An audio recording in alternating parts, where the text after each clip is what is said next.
Comment établir une relation harmonieuse entre les parents et l'école? Comment gérer les conflits et favoriser une communication sereine et efficace? Découvrez les clés d'une relation réussie avec nos invités dans cet épisode de l'heure de fourche. Bonne écoute! Bienvenue dans l'heure de fourche, le podcast animé par le secrétariat général de l'enseignement catholique. Si vous êtes acteur de l'enseignement et à la recherche de témoignages inspirants, de conseils, d'outils et d'actualités, vous êtes au bon endroit. Installez-vous confortablement et préparez-vous à être inspiré par l'heure de fourche. Bonjour et bienvenue dans cet épisode de l'heure de fourche. Aujourd'hui, nous abordons un sujet fondamental, la relation entre les parents et l'école. Comment construire une relation sereine, constructive et gérer les conflits lorsqu'ils surgissent. Alors pour en discuter, nous avons le plaisir d'accueillir plusieurs intervenants. Tout d'abord, nous allons échanger avec Selim Rahal, qui est conseiller au soutien et à l'accompagnement, c'est ça, au pilotage, au CEGEC. Avec lui, nous discuterons de la relation entre les parents et l'école et des actions concrètes que les enseignants et les directions peuvent entreprendre pour gérer et établir une bonne relation au quotidien. Ensuite, en deuxième partie, on accueillera Pierre-Michel Damet, vice-président du Collège des directeurs du Fondamental, et Bernard Rubien, qui est secrétaire général de l'UFAPEC. Et l'UFAPEC, c'est l'Union francophone des associations de parents de l'enseignement catholique, pour aborder cette thématique sous un angle plutôt collectif. Donc nous accueillons maintenant notre premier invité, Selim Rahal, qui est donc, comme on l'a dit, conseiller au soutien et à l'accompagnement au pilotage au CEGEC. Bienvenue dans le podcast L'heure de fourche. Merci beaucoup. Donc avant de rentrer dans le vif du sujet, est-ce que tu peux te présenter et brièvement raconter les expériences qui t'ont amené à t'intéresser à la question de la relation avec les parents et l'école? Donc je suis éducateur de formation. J'ai réalisé d'autres études après. Et j'ai travaillé pendant 10 ans dans un dispositif d'accrochage scolaire interne à une école, donc les DIAS. Et cette question de l'accrochage scolaire et du décrochage m'a intéressé, voire même passionné. Et pour pouvoir compléter ma réponse, et en tout cas la lutte contre le décrochage, un des volets qu'il fallait ouvrir, c'était la relation avec les parents. On parle aussi de coéducation. Et donc, c'est vraiment un volet qui m'a fort intéressé. J'avais la possibilité et l'occasion d'aller en famille dans le cadre de mon boulot. Donc c'était l'école qui se rend chez eux. C'est encore une autre optique. Et dans ce cadre-là, j'ai développé certaines postures. Voilà, et donc, je me suis fort intéressé à cette thématique. Et donc, selon toi, comment installer une bonne relation avec les parents et l'école, les enseignants? La question est très, très large, dans le sens où je ne pense pas que j'ai une réponse qui est figée et qui est complète. Je pense qu'elle est propre à chaque contexte et à chaque institution. Moi, je pense qu'il faut commencer par la base. Et donc, j'ai dû aller, je vais le citer directement, Pierre Perrier, j'ai été vers des travaux de sociologie pour un peu comprendre cette institution, la famille, et puis cette institution, l'école. Et les premières questions qu'il pose dans sa recherche, c'est les attentes. Donc, par exemple, la toute première, c'est est-ce que vous êtes favorable à la coéducation? Donc, ce travail où le jeune est central avec d'autres acteurs pour construire son éducation. La première question qu'il pose, c'est si les professeurs et les parents sont favorables, et je ne sais plus exactement les pourcentages, mais on est au-dessus de 85, les parents et les enseignants sont OK par rapport à ça. Donc ça, c'est génial, on est tous d'accord. Donc allons un cran plus loin, et dès qu'il pose la question des attentes, on se rend vite compte qu'en fait les attentes ne sont pas placées au même endroit. Et donc c'était déjà intéressant de pouvoir avoir une grille de lecture qui nous permettent de voir où sont les attentes des parents. Nous, en tant que professionnels, c'est ça qui m'a parlé en premier, parce que si je veux ramener ces parents, il faut que je parle aussi leur langue.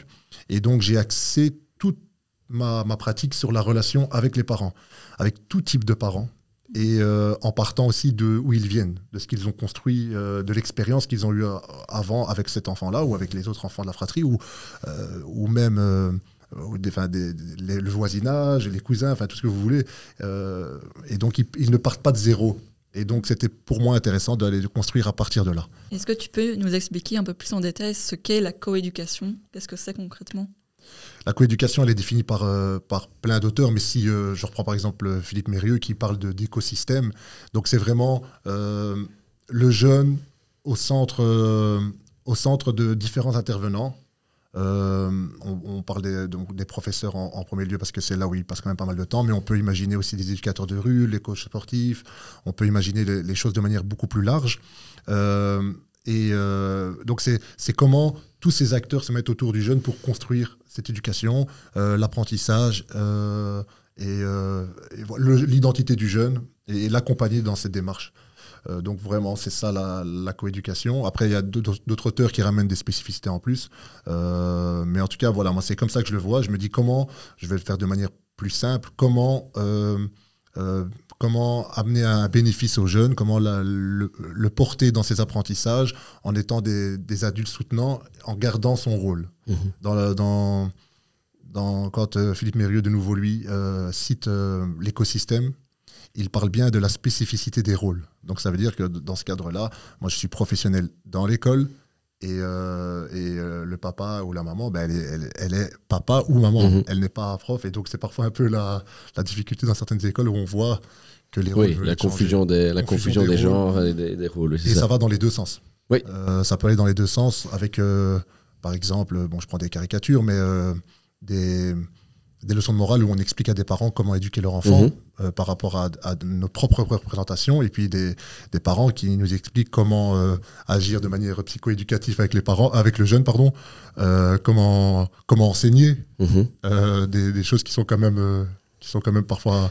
Enfin, moi, je prends toujours tout avec beaucoup d'humour, donc parfois amusantes, parfois, voilà. Et le tout, c'est de comment remettre chacun à sa place autour du jeune. C'est ça. Et la clé, alors, c'est vraiment se mettre à la place de l'autre. En tant que professionnel de l'enseignement et de l'éducation, c'est toi te mettre... En fait, c'est comprendre la famille pour pouvoir tisser le lien, alors.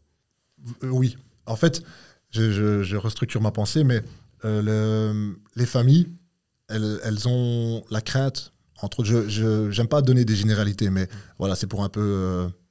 pour approfondir le propos. Les familles, elles ont une crainte que le but d'une famille, c'est un système, et c'est de garder le système, comme tout système, le système vivant, qui tourne fonctionnel. Et parfois, le manque de, je sais pas, imaginons des problèmes de comportement ou des problèmes à l'école, on va contacter la famille, on va les interpeller, etc.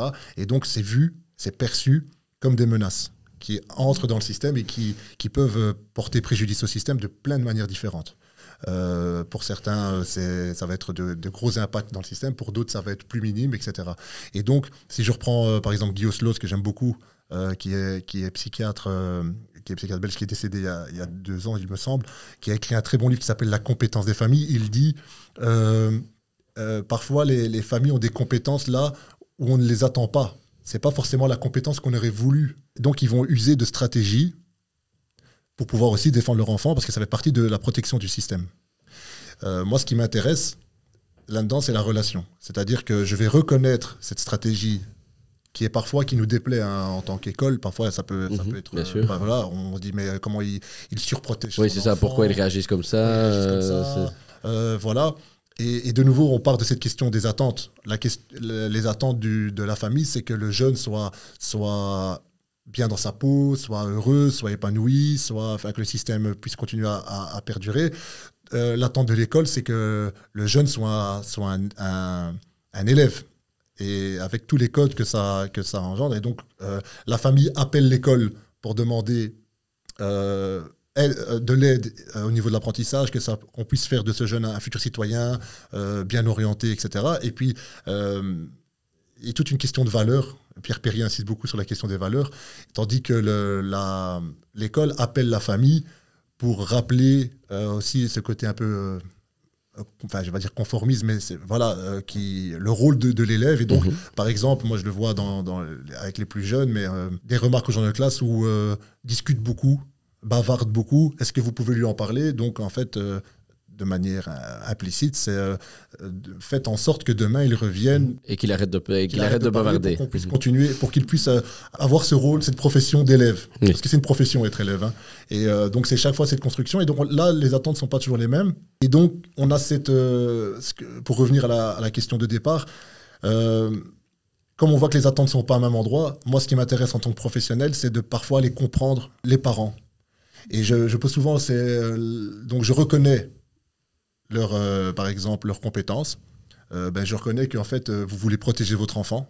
Et c'est totalement honorifique de votre part. Et je le comprends tellement. OK. Donc là, je vais dans leur sens. J'essaie de comprendre le besoin. C'est le besoin de qui?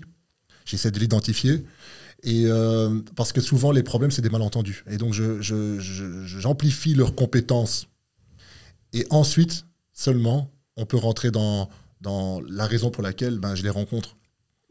Que ce soit un problème de discipline, que ce soit parfois justement pas des problèmes, parce que parfois on les contacte que pour les problèmes.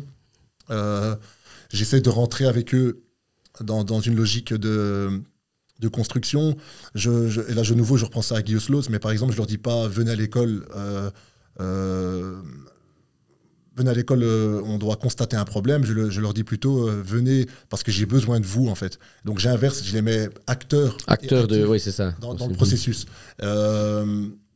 Quand j'allais en famille, c'est souvent ça que voilà, qu'est-ce que vous pouvez amener. Et donc j'avais toujours cette logique de me dire ok, où je suis, où ils en sont par rapport à.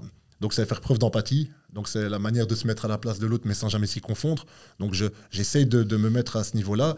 Et puis le côté exigeant de la chose, c'est de se dire en fait maintenant de où vous en êtes, qu'est-ce que vous pouvez proposer. Je vous ai entendu, je vous ai reconnu. Et très souvent, j'aime pas les généralités, hein, mais voilà, le temps fait que je dois aller au plus précis. Mais très souvent, une fois que les parents ont été entendus, ont été compris, ou ont une impression en tout cas de pouvoir déverser, et ça, c'est pas pour autant qu'on va pouvoir porter des actes par rapport à la problématique, mais au moins ils ont été entendus. Ensuite, on peut créer cette relation de confiance. Et ça, c'est tout l'objet de mon propos, c'est comment créer cette relation de confiance avec des parents qui ont parfois ces compétences qui peuvent nous déranger. Je vous donne un exemple pour être concret. Une maman qui pour X raisons, vient à l'école de manière énervée en criant.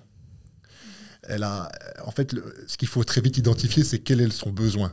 Qu'est-ce qui se passe derrière ça? Pourquoi elle a adopté cette posture? Il y a des raisons, en fait. Et donc, très vite, une de mes techniques, c'est que j'explicite. Je pose la question. Je dis, vous pensez que si vous criez, on va faire plus vite, par exemple? Et j'ai déjà eu le coup où, à un moment, j'ai souri avec une maman. Je lui dis, écoutez, franchement, je dis, moi, je vous respecte beaucoup parce que je vois qu'il y a quelque chose qui vous travaille et que c'est pour votre enfant. Et ça, je le respecte complètement. Mais par contre, je pense que dans la posture, vous me donnez juste envie de ne pas faire plus vite ou vous me donnez juste envie de fermer la porte. En vrai. Vous pensez qu'on peut discuter autrement. Et très souvent, ça retombe. Ça retombe parce qu'on explicite la situation. Et c'est parfois quoi, une peur même des parents, en fait, de pas être écouté, et donc il y a des réactions parfois qui peuvent être assez... Ou bien c'est dû à un historique, que c'est déjà passé, parce qu'en fait l'institution scolaire c'est une institution parmi tant d'autres auxquelles les parents sont confrontés, et que peut-être dans une autre institution c'est passé de cette manière-là, où justement pour dissimuler une peur, une crainte, autre chose, enfin voilà, et donc on va prendre cette posture-là pour justement... essayer de rentrer en force. Et donc, parfois, ça marche. Hein, et parfois, ça fait l'effet contraire. Mais parfois, ça marche. On se dit, ces parents-là, ils sont embêtants, ils sont nerveux, enfin voilà. Et donc, on va plus vite répondre à leurs questions. Ils sont impressionnants. Oui, c'est ça. Et donc, c'est des choses où on va très vite aller répondre.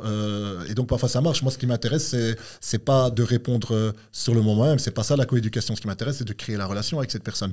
Et donc, je pose la question du besoin. Et là, souvent, on est dans le besoin des parents. On n'est pas dans le besoin du jeune. Et moi, mon travail, c'est de travailler avec le jeune, mais je suis obligé de passer par les parents à ce moment-là. Et donc, je travaille cette question du besoin avec eux. J'ai une posture... Parce qu'on me dit souvent, OK, il faut ramener les parents à l'école. Mais une fois qu'ils sont là, quelle posture on adopte avec eux? Et je termine juste là, c'est pas une compétence, et ça c'est important de l'entendre, c'est pas une compétence, c'est pour ça que ça fait peur, c'est pas une compétence qui est travaillée dans les écoles supérieures. Un professeur qui fait son bachelier pour devenir, enfin un étudiant qui fait un bachelier pour devenir prof, on lui parle peu, voire pas, de l'entretien avec les parents, de comment amener les choses, et parfois il y a des choses qui doivent être dites, mais de quelle manière, comment faire pour ne pas de nouveau les écarter, les exclure d'une discussion. Ouais. Voilà, renvoyer une réalité qui fait qu'en fait, on les aura qu'une fois. Travailler juste avec des jeunes qui avaient 4 ans d'échec. Je peux prendre par exemple, ils ont raté leur 6e primaire, et puis première D, 2e D, 3e P, 3e professionnel. Et donc, ça fait déjà sur une vie on a 12 ans et on a raté un tiers de sa vie en termes, en termes scolaires. En termes scolaires. Et donc, avec 4 bulletins par an, où on a à chaque fois des réunions des parents où on ramasse en fait le paquet à chaque fois. Et donc des parents sont très méfiants par rapport à ça, et voire absents, ne veulent plus se présenter parce que c'est des choses qu'ils ont connues, reconnues. Et donc c'est intéressant aussi de se dire, mais en fait, moi, je vais créer la relation avec eux indépendamment de ce qui se passe à l'école pour ces enfants. Et ensuite seulement, on va pouvoir traiter ce qui se passe à l'école. Et ça, je peux en témoigner que de mon expérience, que ce soit des parents très en retrait par rapport à l'école ou des parents trop présents, en fait, cette logique relationnelle, il faut juste l'adapter en fonction de qui on a en face de nous. Mais cette logique, elle revient très souvent, et c'est la base de la relation qui va en fait ensuite pouvoir me permettre de dire les choses de manière plus claire. Et justement, si on prend la posture de l'enseignant, quels conseils concrets tu lui donnerais pour créer une relation, on va dire, sereine avec les parents, entre l'enfant et le parent? Je pense qu'il y a une multitude de possibilités. Je pense aussi que quand on parle c'est une petite erreur qu'on commet, c'est lorsqu'on parle de coéducation ou de relation aux parents. Très souvent dans les formations que je donne, on me parle de réunion des parents. Alors que je pense que pour la coéducation, il n'y a pas d'outil englobant. Ça veut dire que la réunion des parents n'est pas le seul outil pour pouvoir faire de la coéducation. Et d'ailleurs, les chiffres en fonction des écoles le prouvent. Il y a des écoles où on a 20% de présence des parents, et puis d'autres, c'est plus important. Et donc, que faire avec les 80 autres qui ne sont pas venus? Et ça, c'est un raisonnement qui m'est propre, mais j'avais différencié 3 approches. L'approche individuelle, donc c'est la rencontre avec les parents.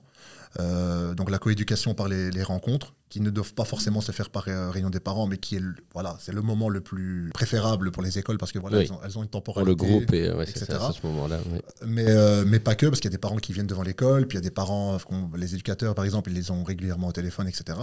Puis il y a le côté disciplinaire, intégrer les parents, pas tout le temps, parce que ça aussi je pense que c'est une erreur, de toujours, de la coéducation, ça doit être tout le temps, et partout. Non, ça je pense pas. Je pense que c'est des outils qu'on utilise à certains moments, mais intégrer des parents dans la discipline.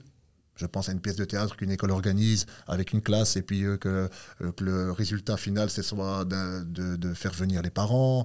Je pense à une expo dans l'école. Donc les parents ne viennent pas pour recevoir leur paquet, comme je disais tout à l'heure. Oui. Ils viennent vraiment pour découvrir ce que leur enfant fait, en fait. Et je pense que là, ça va toucher encore d'autres parents, ça ne touchera pas tout le monde. Et puis, il y a le côté aussi institutionnel.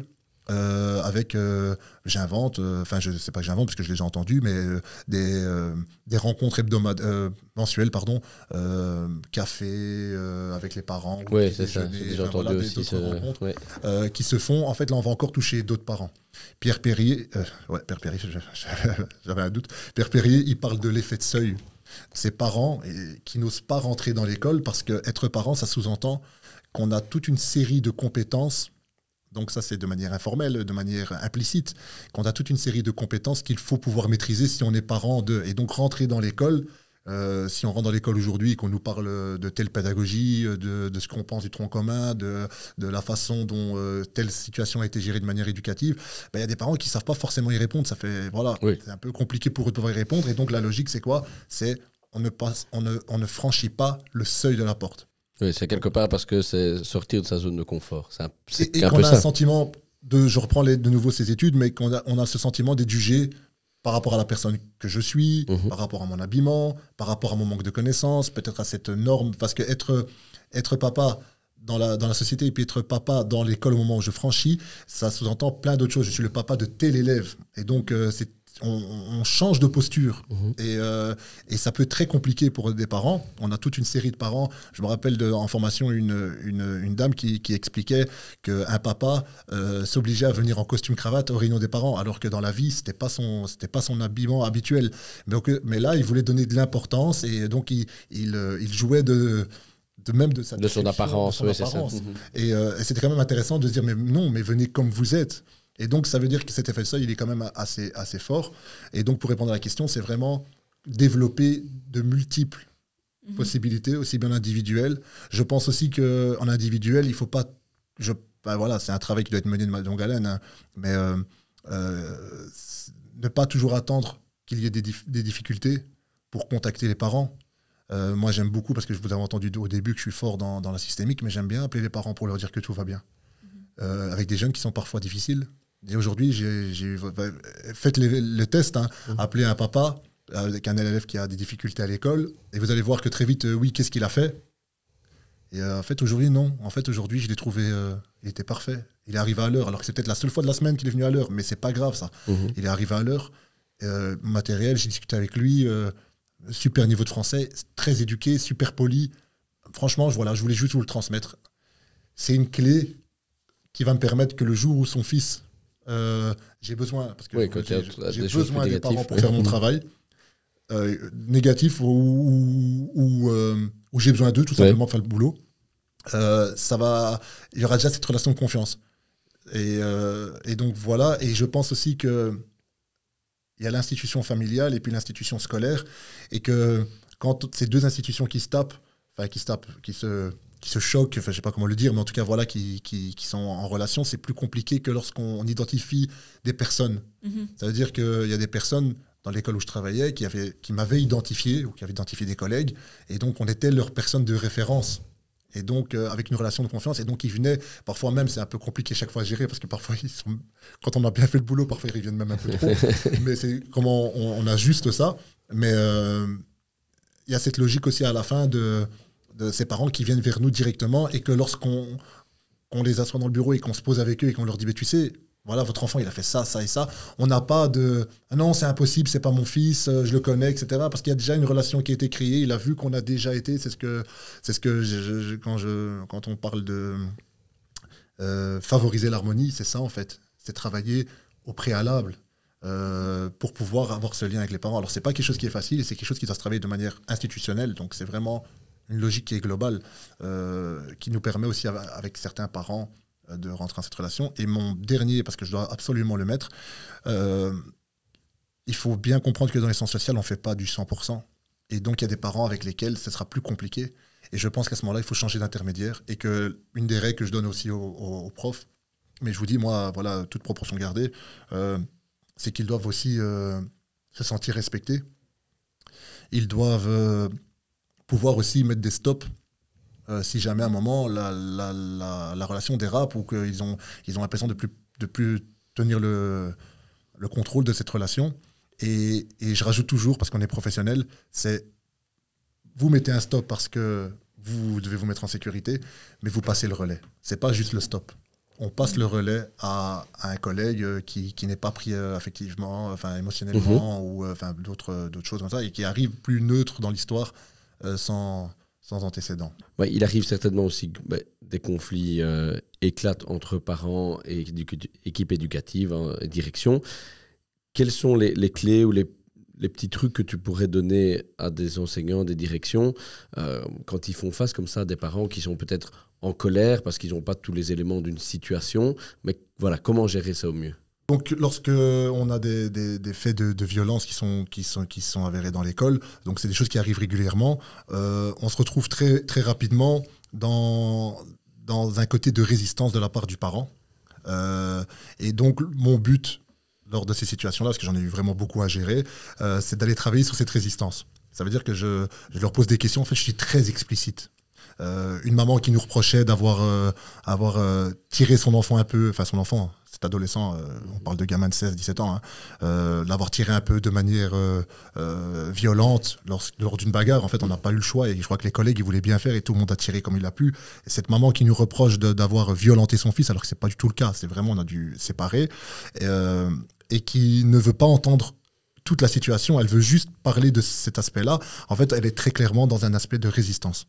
Et donc moi, à ce moment-là, donc il faut analyser la situation, et je pense qu'il faut quand même le nez pour les émotions et un peu ce flair et aller discuter avec la maman. Je lui posais la question clairement. Je disais, vous pensez vraiment que mes collègues ou moi-même, on se lève chaque matin en se disant super, on va faire du mal à des jeunes aujourd'hui?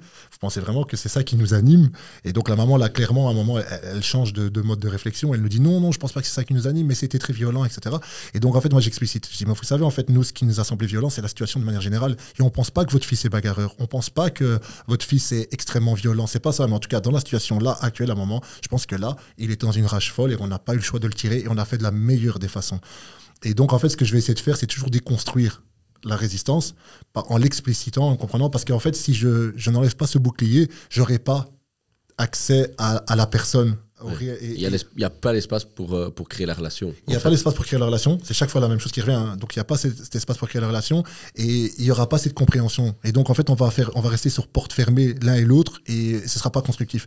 Et ça, c'est ce qui est un peu gênant. Mais moi, je repars toujours du moment que là, je suis professionnel. Et donc, quand je suis professionnel, c'est à moi à faire ce pas de côté en me disant, bon, d'abord, je travaille sur la résistance de cette maman, de ce papa. Et ensuite, seulement, on va pouvoir décoder la situation. Et je pense que là, il y a une clé à jouer. Parce qu'on a tendance à très vite vouloir dire et apporter un jugement aux parents. Et en fait, qu'est-ce qu'on fait? On amplifie juste la résistance. Tandis que reconnaître sa compétence de, on comprend que vous voulez défendre votre enfant. Et je comprends que quand votre enfant y rentre et qu'il vous dit, je me suis fait tirer par des professeurs ou des éducateurs, ça fait pas plaisir. Je le comprends tout à fait et je trouve juste légitime ce que vous faites aujourd'hui. Mais maintenant, j'aimerais bien aussi que vous nous entendiez par rapport à ce qui s'est passé. Nous, on a eu peur pour les deux, en fait. On a eu peur pour les deux et donc on a intervenu de la façon qui nous semblait, en tout cas, là, c'était une réponse urgente, mais on n'était pas du tout dans une optique de faire mal ou quoi. Et donc je déconstruis son propos tout en reconnaissant sa compétence. Et puis de là, je repars pour, maintenant qu'on est face à ça, comment on y répond de manière éducative. Donc je pense que c'est des choses qui se découpent en plusieurs temps. Et que parfois, et comme je vous le disais tout à l'heure, c'était qu'on n'a pas, enfin les éducateurs plus, hein, mais on n'a pas été formés à ce genre, à rencontrer des familles, et donc on va très très vite vouloir expédier l'histoire, et donc on va très vite aller dans l'analyse de la situation, alors que face à nous on a quelqu'un qui est dans la résistance, et donc c'est un discours de sourd qui est en train de se produire, et donc voilà, je pense que d'abord c'est aller travailler sur ces résistances pour pouvoir mettre une relation, et je pense qu'une fois que la relation est là, je pense que tout peut être dit. Même si on n'est peut-être pas forcément d'accord. Moi, ça m'est déjà arrivé de dire à des parents, je ne suis pas du tout d'accord avec ce que vous me dites, mais je n'ai pas de problème avec ça non plus. Voilà, on a deux points de vue différents. Mais au moins dans une relation où on peut laisser la place l'un à l'autre. Donc la résistance, c'est, vous le voyez bien, c'est des parents qui ne laissent pas parler, qui ne laissent rien passer, ou qui reviennent chaque fois sur le même argument. Ils tournent en rond. Et si on tourne en rond, ça veut dire qu'en fait, là, il y a quelque chose qu'on a, nous, en tant que professionnels, qui nous échappe. Donc, voilà, c'est de retravailler sur cette résistance. Deux éléments, mais ça, c'est plus personnel, que je mets dans la conclusion de ma formation, c'est que je parle toujours de détermination et de créativité. C'est-à-dire qu'on a tendance à refaire les mêmes choses. Et ça ne fonctionne pas, et on reproduit, et après, on dit, ils ne viennent pas. Ils sont démissionnaires ou d'autres propos de ce genre-là. C'est peut-être vrai, j'en sais rien. Mais moi, en tant que professionnel, si ça ne marche pas, ma pratique réflexive me fait dire que, en fait, recommence autrement. Je reprends Philippe Mérieux qui dit, si ça ne fonctionne pas, s'il vous dit non, ça veut dire essayez encore. Moi, j'aime bien cette logique. Ça veut dire qu'en fait, là, ce que j'ai fait, la réunion des parents, par exemple, mon approche n'a pas été bonne. OK, comment je peux trouver une nouvelle? Et la créativité fait qu'il y a un moment où on a plus de chances d'avoir des parents, en fait, en chaque fois en allant innover et en étant déterminés. J'ai une série de collègues qui m'ont raconté qu'ils n'avaient pas des contacts avec les parents, mais qu'ils n'ont pas lâché l'affaire. C'est-à-dire qu'au début, ils appellent, ils ne répondent pas, ou ça répond rapidement, ou voilà, les courriers ne répondent pas, on ne les voit pas en réunion des parents. Et en fait, ils ne lâchent pas l'affaire, de plein de manières différentes. Mais soit en recontactant, soit en passant par quelqu'un d'autre de la famille, parce que ça, c'est hyper important. Parfois, la personne ne répond pas parce que de nouveau, elle ne s'estime pas compétente et donc elle va très vite. Mais parfois, vous passez par quelqu'un d'autre dans la famille qui fait le lien. Et donc voilà. Et puis en fait, ses collègues me disent la détermination, très très souvent, elle paye parce qu'on arrive à ramener ses parents à un moment ou l'autre. Oui, c'est quelque part une marque d'intérêt aussi. Exactement. En fait. Et ils voient bien qu'en fait, eux, ils ont leurs compétences, mais nous, on a les nôtres aussi. Et moi, ma compétence, elle est respectueuse envers la personne. Donc, en fait, je vais mettre tous mes moyens pour qu'au final, je suis aussi, et ça je leur dis souvent, je suis aussi intéressé à votre enfant. Je m'inquiète très fortement, je m'inquiète, je me préoccupe de votre enfant. Et ça, c'est des paroles que, en tant que parent, moi j'ai 3 enfants, mais quand j'entends ces paroles-là, si un professeur vient chez moi en me disant, ou un éducateur, ou peu importe qui de l'école me dit, je me préoccupe et j'ai vraiment envie du meilleur pour votre enfant, j'ai une envie directement de collaborer avec elle en me disant, oui, on est raccord, on est sur les mêmes attentes que je disais là tout à l'heure. De manière un peu plus éloignée, j'aime beaucoup Emmanuel Piquet, mais c'est pas que d'elle, mais sa logique du 180, là, c'est une technique qu'elle utilise de l'école Palo Alto qui m'intéresse beaucoup. C'est justement tester, bon, je le simplifie très fort, mais c'est justement tester ce qui n'a pas, aller à l'inverse de ce qu'on a déjà fait qui n'a pas fonctionné. Voilà, je le fais de manière très simple, c'est beaucoup plus compliqué que ça, c'est un certificat universitaire, donc vous imaginez bien que c'est beaucoup plus complexe.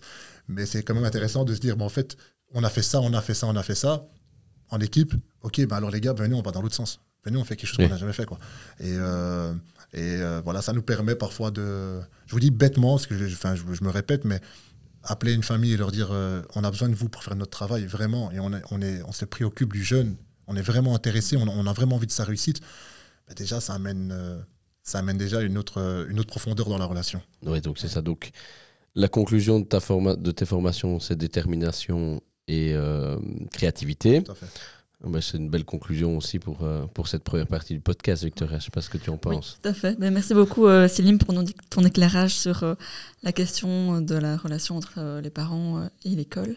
Avec grand plaisir. À présent, nous accueillons Pierre-Michel Damet, vice-président du Collège des directeurs du Fondamental et directeur aussi d'une école. Il va nous rappeler tout de suite où exactement. Oui, à l'école libre de Chapelle-Herlémont. Voilà. Et Bernard Rubien, qui est secrétaire général de l'UFAPEC. Bernard, c'est quoi exactement l'UFAPEC? Derrière UFAPEC, on entend... L'Union francophone des associations de parents de l'enseignement catholique, qui est une des 2 organisations représentatives des parents et des associations de parents d'élèves reconnues par la Fédération Wallonie-Bruxelles. Bienvenue à tous les 2 et merci d'avoir répondu positivement à notre invitation. Alors, première question. Quels sont les ingrédients qui doivent être réunis pour une relation apaisée, sereine et constructive entre les parents et l'école? Moi je pense que tout d'abord il doit y avoir une communication ouverte et transparente, un respect mutuel aussi entre les différentes parties, une collaboration aussi avec les parents et le monde éducatif, une écoute active, et alors une confiance dans les relations qu'on peut avoir entre les parents et l'équipe éducative, prioritairement en tout cas. Bernard ? Oui, moi j'insisterai sur cette confiance réciproque, confiance que les uns et les autres, nous avons des compétences utiles pour l'éducation de nos enfants. Et trop souvent, il y a une mécompréhension de la place des uns et des autres autour de notre enfant dans la dynamique d'éducation.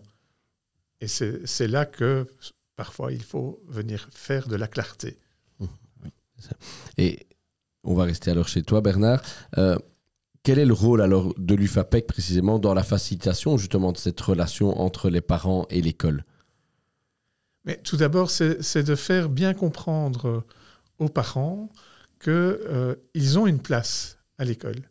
Il y a une place qui est déterminée et nous avons créé notamment une animation sur notre place de parents parce que parfois on ne comprend pas bien quelle est notre place.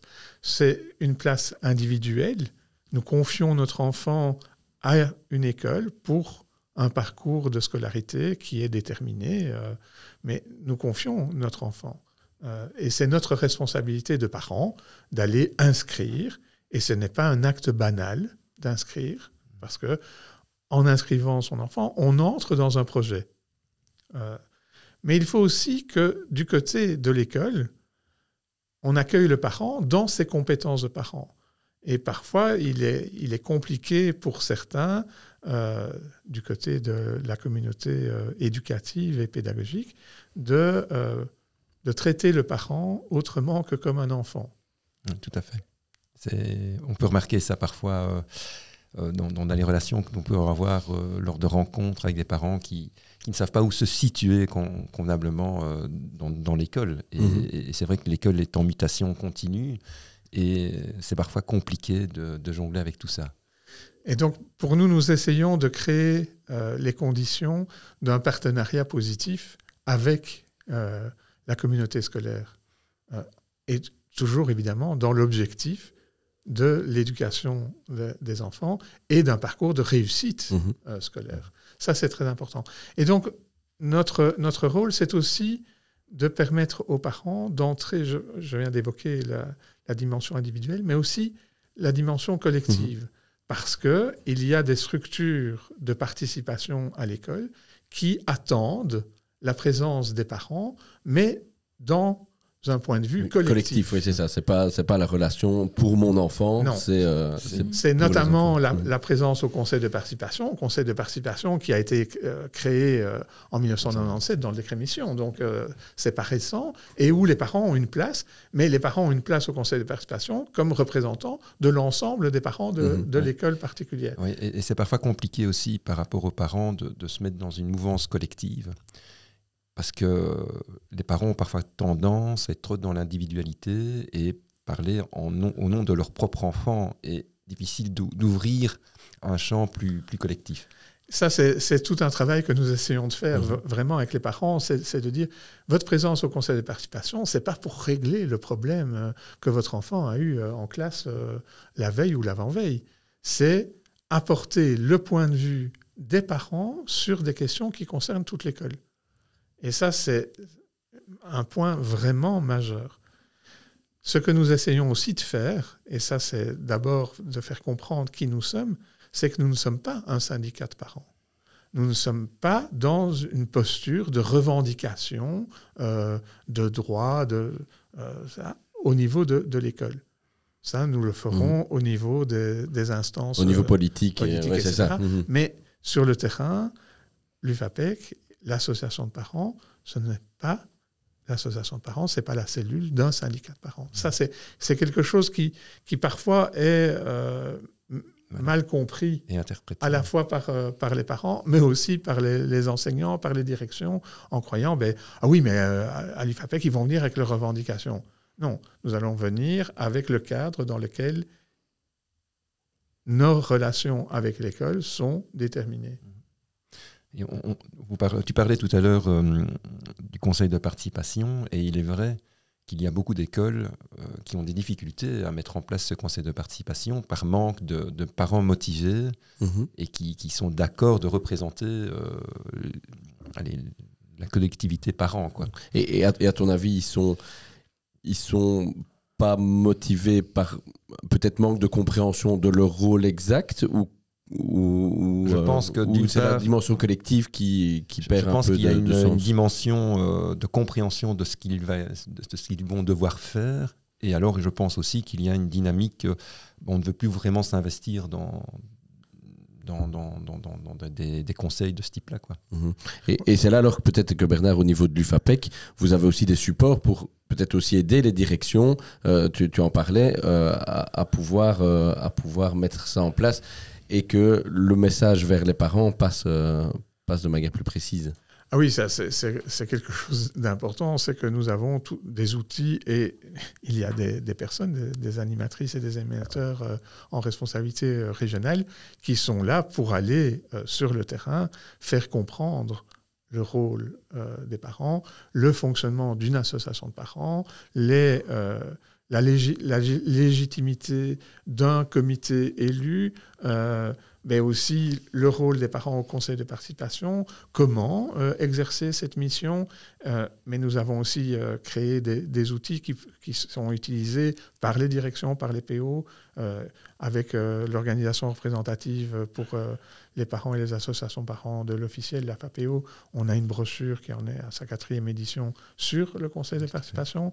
Nous venons de mettre au point une petite fiche à destination des directions qui veulent davantage intégrer des parents dans la dynamique collective de l'école.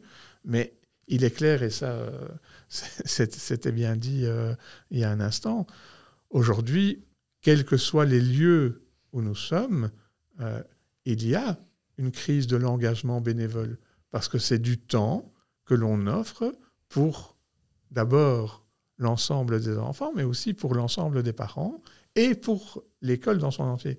Mais ça demande du temps de représenter. Oui, c'est ça. Et ça, c'est pas propre spécialement au milieu scolaire. Cette crise de l'engagement est bien plus large que. Il se fait que je suis par ailleurs président du Conseil supérieur des volontaires, donc qui s'occupe des questions de volontariat. Et c'est quelque chose qui est permanent. C'est que on vient dire difficulté de s'engager dans les associations, dans les clubs sportifs, etc. Il y a une crise de l'engagement bénévole aujourd'hui.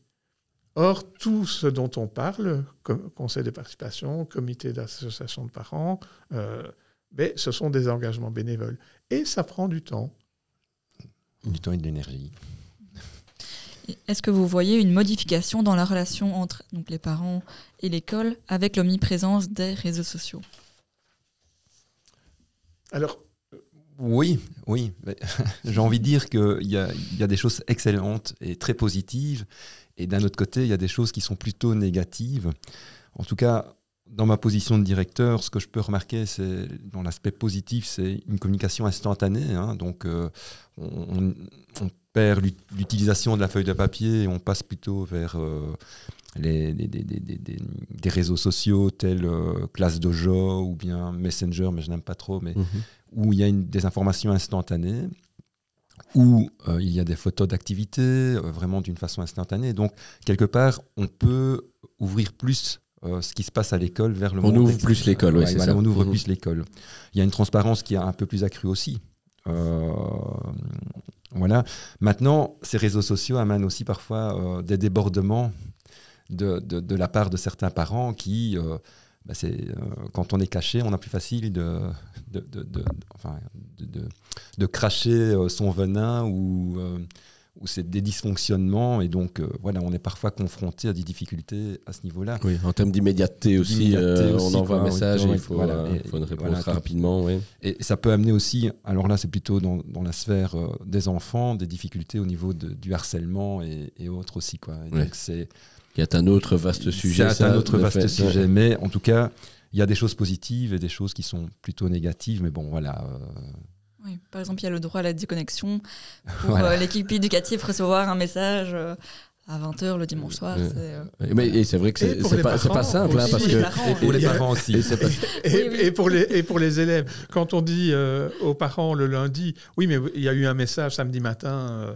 C'est le week-end. C'est le week-end. Voilà. Et alors, moi, j'insisterai sur le rapport individuel de chaque acteur par rapport aux réseaux sociaux. Comment est-ce que je vais utiliser cet outil qui en soi n'est pas mauvais? Ça doit être bien cadré. Mais voilà, parce que une de nos missions à l'UFAPEC, c'est aussi une mission de conciliation quand les relations entre associations de parents ou les parents du COPA et la direction LPO, ça se passe pas tout à fait bien. Et c'est fait à la demande de l'école, c'est fait à la demande des parents. Mais si c'est pour de l'information, le partage d'informations, de la vie de l'école, la vie de l'école, mais c'est une très bonne chose. Oui, c'est ça. Ça a des côtés positifs, comme Pierre-Michel le disait, sur la transparence et sur l'ouverture de l'école, finalement aux parents aussi. Mais sans que ça devienne une obligation pour l'école de le faire. Parce que ça, c'est aussi... on est dans l'immédiateté de cette communication avec les réseaux sociaux. Et puis alors, mais l'école, elle ne communique pas. Oui, mais... Il y a aussi une autre difficulté, c'est lorsque les enfants partent, par exemple, en classe de dépaysement, et donc les enseignants régulièrement mettent des photos. Et alors, il y a parfois des parents qui disent « Mais on ne voit jamais mon fils ». Et alors, alors là, le parent harcèle presque l'enseignant pour dire « Mais les photos de mon fils, les photos de... » Donc voilà, mais bon, c'est agréable quand même. Je suppose qu'il y a évidemment des différences, et peut-être, Tom Bernard, vous le voyez, entre le fondamental et le secondaire dans la relation école-parent. Évidemment. Au fondamental, il est rare que les petits arrivent à l'école seuls.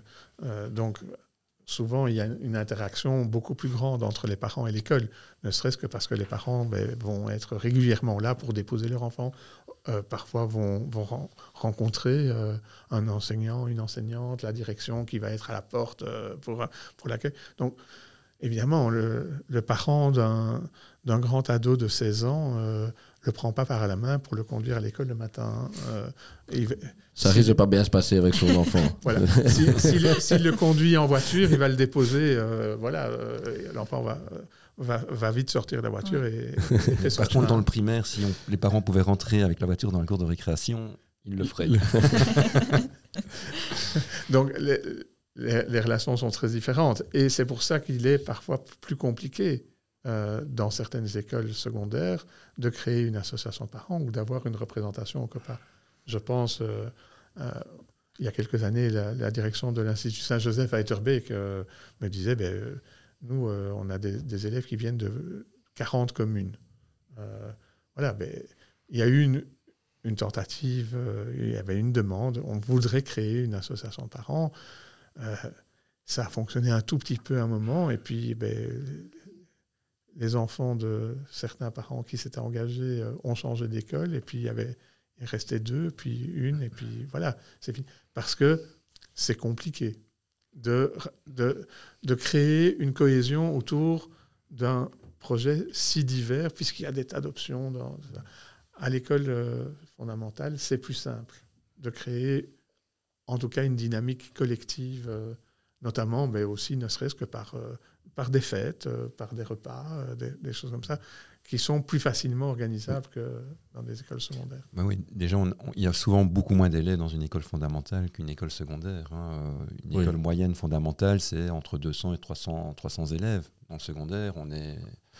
Mais il y a des traditions d'associations de parents dans des gros collèges, dans de grosses écoles, où il y a des dynamiques qui fonctionnent très très bien avec, je pense à des écoles avec plus de 2000 élèves, et où les associations de parents sont très dynamiques.